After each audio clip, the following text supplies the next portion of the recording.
All right, we're back with Greg Powers, Next Level Athlete, and let's go back in the Wayback Machine to a couple of weeks ago. I was sick with the flu, so I just got to watch it on my computer as I'm hacking up a lung. Early signing period. Early signing day came, I guess it was Wednesday, like the 22nd? 21st? 21st. And first and foremost, like we are now 7 years into the early signing period, era, something like that, right? Maybe 4. Maybe 4. 4 or 5. Feels longer than that. Maybe. Maybe. I think it's been 4 or 5. All that's to say,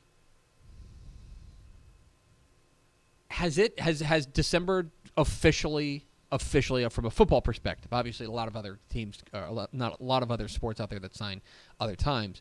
Has December officially usurped February as the time to sign? And I thought there was a chance like the February signing day could make a little bit of a comeback based around like NIL deals. Mm-hmm. As collectives and other things we're trying to put packages together for players, would that cause them, or give them a reason to possibly – but no. This year after the early signing period, there were only 3 DCTF Hot 100 players that remained uncommitted. Yeah. Of course, Ashton Porter had already signed to Oregon. He just hadn't announced it yet. And I'm not 100% sure on a Mikael Harrison Pilot and Jelani McDonald if they signed. You think it's possible that they're silent signees or whatever? It's possible that they're silent signees. So, I mean, I think last year there were 7 in the top 100 that remained uncommitted at the time of, after the early signing period. And for those that really truly don't, the early signing period is a time frame from the morning of Wednesday, December 21st till 12 in the afternoon on December 23rd. So you get basically a little bit longer than 48 hours to send in a letter of intent in that window. Mm-hmm. And, of course, David Hicks Jr., the number 1 prospect in the state, he sent his letter of intent in on Friday. So, I mean, you have some time to play with there. And it creates a situation where a lot of schools for these top upper echelon 5-stars, a lot of these schools are really in their ear at the last second trying to push to say, come here instead of there. Right. We've got a better deal for you here. And one school that we kind of talked about that did a tremendous job of that, I feel like, not only in the state of Texas but across the nation, was Oregon. Mm-hmm. Mm-hmm. Oregon really put together some nice packages for its recruits and as far as the NIL is concerned, and were able, in what was, I think, the most devastating for an in-state program, most devastating flip was Austin Novosad, who flipped at the last second from Baylor to Oregon. And why I saw that as like such a huge deal is the one criticism I had of the Baylor class of 2022, which was a pretty solid class, is it didn't sign a quarterback. In that report, I wrote, but all is well because Austin Novosad's already verbally committed. I mean, he was a Baylor commit for he well even over a reconfirmed year. it. Remember, we had you're exactly right. Yeah. We had a segment here when we did this week recruiting. I want to say September, October. It was around 7 on. Yeah. Oh yeah, it was like late summer, early fall. Yeah. Where he had been flirting with other. He had gotten like an Ohio State offer, A&M had offered and stuff like that, and he recommitted to Baylor and said, "I'm coming to Baylor." There was even like another graphic made. Yeah, and I gotta be honest. Like, if you're, correct me if I'm wrong, but when, like, we can do winners and losers from early signing period. For Baylor, this feels like a real devastating early signing period. Well, I mean, I don't want to make it just about one player, but like he was the jewel of that class. Other than that, the class was pretty good. I mean, Baylor's class was pretty good, other than the fact that they weren't able to sign a quarterback, and now back-to-back classes. And college football fans can look at that one way or another because outside of NIL, another big change in the landscape's been the transfer portal, right? Baylor's got to be a lucrative school, I think, as far as the transfer portal is concerned, except for that they have their guy. What you don't want to see is a situation where your quarterback gets hurt and you have no one to turn to because Kyron Drones is transferred out. And they don't have the depth in that QB room. That's just something to watch if you're a Bears fan, is to how are they going to add to the QB room? Who's it going to be? And right now, like a lot of the top quarterbacks in the transfer portal have already announced their destinations. It's not Baylor. So that's something that I think was, as far as looking at like a major storyline as it relates to in-state colleges, in-state players, Austin Novosad going to Oregon was a big storyline. So the top rated class in the state is the Texas Longhorns. They get the depending on who you ask, it's a top 5 class in the nation. Right. And they haul in some things. As far as they are concerned, you feel like they closed well on this, and you feel like overall no real notes for Steve Sarkisian and company. Yeah, well, I mean, there isn't anything to break down from a negative standpoint. Yeah. They signed the number 1 player and the number 1 quarterback in the country in Arch Manning. Yes, you all have probably heard of him. He's a tremendous talent. Man. You know, family lineage, ties to the NFL, college football. I hear Cooper Manning would have been the best one. Okay. That's what I heard. Hashtag Cruton. Anyway, go on. They signed the number. Cruton. They signed the number 1 running back in the nation per some of the services, and Cedric Baxter, who by all accounts has looked great during the Under Armour All-America game practices, and Next. next, and scored a touchdown in the game. One of the 3 touchdowns that was scored went to a Texas signee, and they signed the number 1 linebacker, who, you know, justifiably, like, you have David Hicks Jr. number 1, Anthony Hills number 2. It's a close race, Like right? 1A, 1B. Both of those guys are really good. So the number 1 linebacker in the country, Anthony Hill, that's 3 number 1 guys. That's an elite class in and of itself. And then they rounded that class out with, you know, a ton of other in-state and out-of-state talents. You know, this was a great class for Steve. And God, I didn't even say anything about Jonte Cook, the 5-star wide receiver. He's a freak. We saw him in the state championship games. The number 1 cornerback in the state, Malik Muhammad. This was a great class. I mean, it wasn't as good as A&M's class last year, but we saw what happened with that. You know, it's about putting a product on the field that can win games, because if you go and lose 5 games next year with this type of talent on the roster, they're not sticking around for that anymore. Speaking of which, let's transition to A&M. Obviously, coming off of last year's historic recruiting class, this year, like, it was always going to be an unfair bar to compare, like, this recruiting class to that. They were, and obviously going 5-7 didn't help things as well. I see it as a bit of a mixed bag in the sense that they were able to hold on to, you know, David Hicks, which was obviously huge. They were able to get Ruben Owens late. But they did lose a decent number of players, including most notably Anthony Hill. How do you assess what A&M's put together so far? Obviously, still can sign up to February, but so far. Outgoing, they've had 27 players enter the transfer portal. I was going to say, that's what's more concerning. You know, that's, what, 1/4?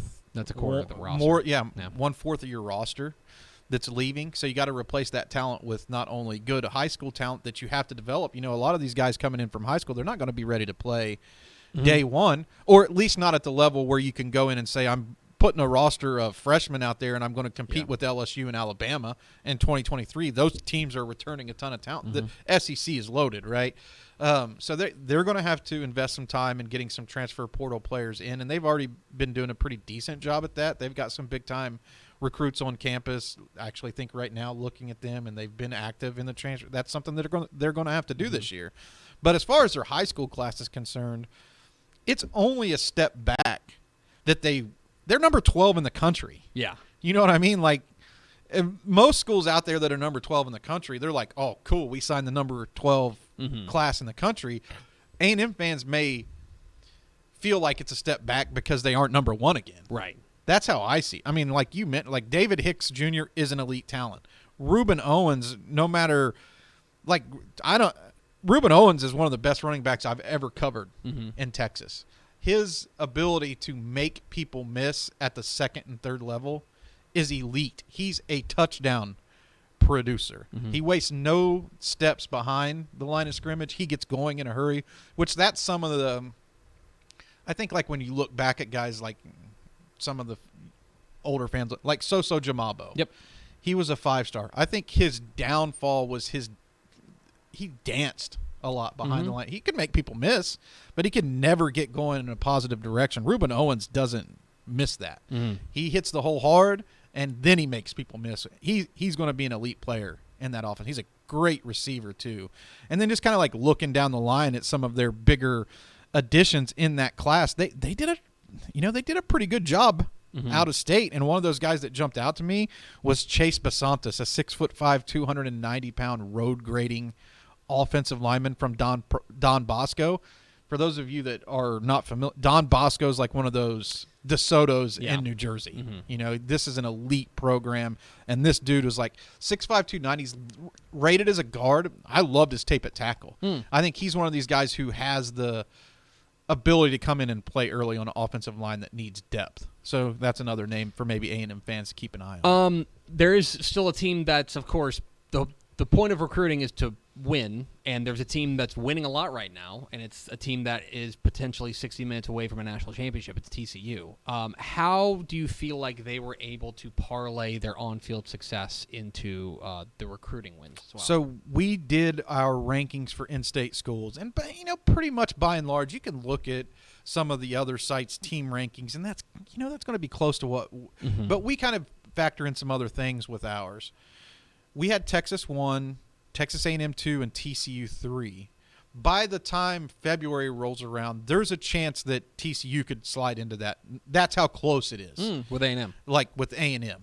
I mean, it's fractionally close. TCU did what I feel like this is their best class that I've ever covered.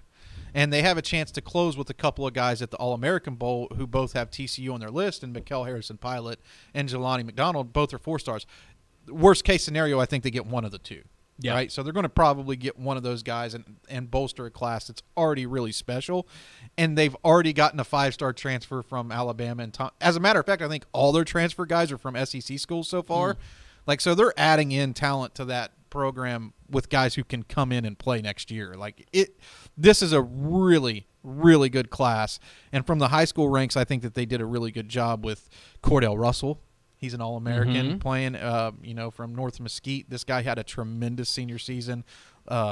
Big receiver who can come in and I think pair favorably with a Jordan Hudson. We all know Quentin Johnston's going to be gone. Quentin Johnson has he not announced?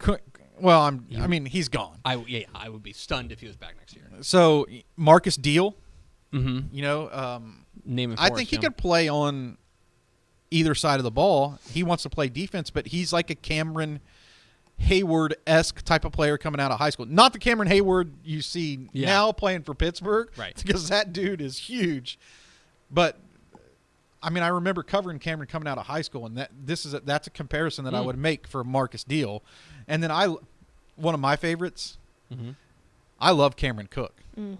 Cameron Cook, the running back from Round Rock Stony Point. I think this guy is he's going to add a lot of fun to that TCU. I mean, it's already a lot of fun, but he's going to add some more fun to that TCU offense because he runs routes like a wide receiver and he has great feet. I feel like he was one of those diamond in the rough ones that like people around the Round Rock area are like, no, that's not a diamond in the rough. But if you look anywhere else in Texas, they're like, hang on, who was that again? Right. So I agree with that, Pickle. Let me ask you one more question. Year of growth. Who is a team? We talked about the top 3 classes, right? Texas kind of the consensus number 1. A&M now 2. You think it's closer with TCU than maybe other people think. What's another program that you think maybe punched above their weight in the early signing period that you are pretty impressed with what they were able to put together? Sam Houston. Okay. I think Sam Houston's class is really good, and the SFA's class was really good too. But Sam Houston did a tremendous job. As a matter of fact, I think we've got most of their profiles on our site, which really tells you something because this is our record-setting year for making profiles at DCTF. We're at over 300. I think the next highest is like 285. And let's just do a quick. He's searching through. You're listening to live. There's like hours counting up things. There's over 15 guys that we already have in our database that Sam Houston signed. That's great. So, Jamari Wiggins from Waco Conley, Demarie Weaver from Nacogdoches, Zachary Session from Katie Morton Ranch. These are all really talented 3-star. Forrest Gatlin, a linebacker from Mesquite. These are all names to know. Lonnie Adkism. These are all guys who, if you follow Texas high school football, these dudes are ballers. Yeah. And a guy that I really like Coco Brown from Denton. Yeah. He had a tremendous. He put up crazy numbers. Yeah, he had a tremendous senior season. I think this was a good addition. UTSA. They finished in the top half. They're number 6. And this is UTSA's best class by far. Jeff Traylor did a tremendous job out there, not only identifying talent early, but being able to get that talent to stick with him. I think that they did I want to phrase this the right way. They did an admirable job down the stretch of disconnecting with the right recruits too, because the roster management in today's game, you have to be elite at it at a school like UTSA, because if you take the wrong guys at the wrong time, it's going to put you at a disadvantage, and you can't take like a key transfer maybe later. So I think that their roster management was really good, and a couple of guys at the top of that list that signed from high school that I really, really like are Brandon High from Grand Oaks. Big, strong running back, and I think a name that everybody should get to familiar with, maybe the next like DeCorian Clark in that offense, is Jamel Hardy from Dallas Lincoln. And I got to talk about one more school. Yes. Texas Tech. Okay. Texas Tech is number 4. Who? I'm unfamiliar with their work. The thing what do they know about Texas high school football? The thing that jumps out to me about Tech's signing class this year is what the work that they did on defense. And that's something that I don't think I've ever really said, like to recap a Texas Tech class. Yeah. 25 of their commitments are all from Texas, and their best recruits are all on the defensive side of the ball. Their 5 highest rated commitments are all defensive players. Well, if you remember back when Joey got hired, wasn't like the first 3 of them the 3 safeties or a cornerback or something from Cedar Hill? Well, I mean, at that opening press conference, he said, we're going to play defense. You know what I mean? Yeah, but you say that at Tech. Yeah. But you don't believe it. I'm just going to be honest. Like, you know what I mean? Like, plenty of people have made that claim. Yeah. You don't believe, but I mean, they have backed that up with great work in recruiting on the defensive side of the football. Post Isaiah Crawford didn't play this year, and Post wasn't as good without him. You know, that was a huge that was somebody they missed a lot. He's one of the best players in the state. 6'4", 210, probably like a hybrid edge type of kid. I really like his upside. I think they've got one of the state's best sleepers in Ansel Nador from Round Rock, 6'3", 260-pound defensive tackle. He reminds me a lot on tape of Solomon Thomas. So, pop in the tape side by side. They have a lot of similarities. He was really quiet throughout the recruiting process, didn't do a lot of interviews. Not a lot of people know about him. So I think he's one of these guys who could really make a huge impact in college. And then they were able to flip Dylan Spencer down the stretch from Texas. And for those of you he's another one of these guys who started on the varsity team as a freshman. He was at West Orange Stark. He was a running back, and now he's a 6'5", 250-pound defensive end. That's the athleticism that he brings to the table. That's just 3 of the guys that they signed. But if you're a Red Raiders fan, you should hop onto the site and kind of take a closer look at the work that they did in state. Plenty of stuff on TexasFootball.com/recruiting as the 2023 class kind of comes to a close. Yeah. And we'll probably start talking a lot more about 2024 with Greg Powers. Thanks, man. You're welcome. Let's do it again next week. Are we doing it? Yeah, let's do it. Sure. I don't know. Pickle, what do you think? Yeah, why not? Thanks so much for watching that video. If you would like more and to be notified when they come out, go ahead and click that subscribe button right down there. You can also watch Texas Football Today every day live at noon on TexasFootball.com, Facebook, Twitch, and right here on YouTube. For more of the best coverage of Texas football in the Lone Star State, go to TexasFootball.com/subscribe.